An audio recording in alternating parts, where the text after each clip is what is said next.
सांगली जिल्हा परिषदेत महायुतीला पराभूत करत महाविकास आघाडीने सांगली जिल्हा परिषदेची सत्ता हस्तगत केली होती।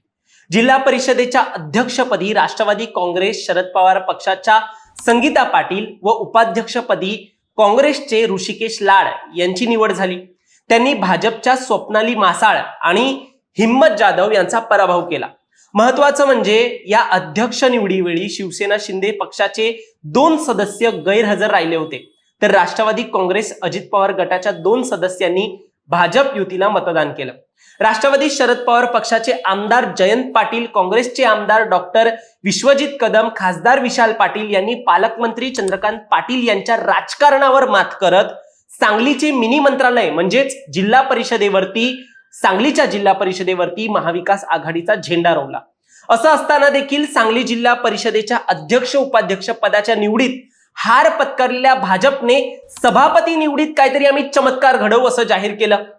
मात्र पिक्चर अभी बाकी हे दावे करणारे भाजपला महाविकास आघाडीने पुन्हा मात दिली आणि महाविकास आघाडीने त्यांच्या या मनसुब्याला सुरुंग लावला की सभापती निवडीत काहीतरी वेगळं करण्याचा, चमत्कार करण्याचा जो एक प्रण भाजपने घेतलेला आहे त्याला कुठेतरी आम्ही तोडून दाखवू असं महाविकास आघाडीने देखील म्हटलं।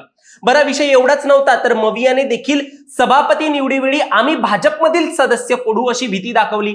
त्यामुळे सभापती निवडीच्या वेळेत भाजपचे सदस्य जिल्हा परिषदेत फिरकलेच नाही। सभापती पदासाठी 4 अर्ज भाजपने घेतले खरे, मात्र मुदत संपली असतानाही कोणताही अर्ज दाखल नसल्याने महाविकास आघाडीच्या 4 सदस्यांची सभापतीपदी बिनविरोध निवड झाली।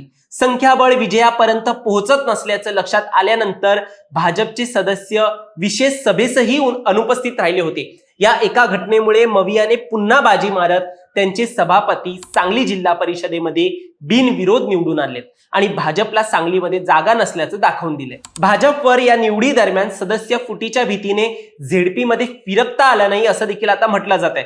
तुम्हाला या सगळ्यावर काय वाटतं? तुमचं मत देखील आम्हाला कमेंटमध्ये सांगा आणि असेच राजकीय घडामोडी पाहण्यासाठी सबस्क्राईब करा प्राईम टाइम महाराष्ट्राला। धन्यवाद।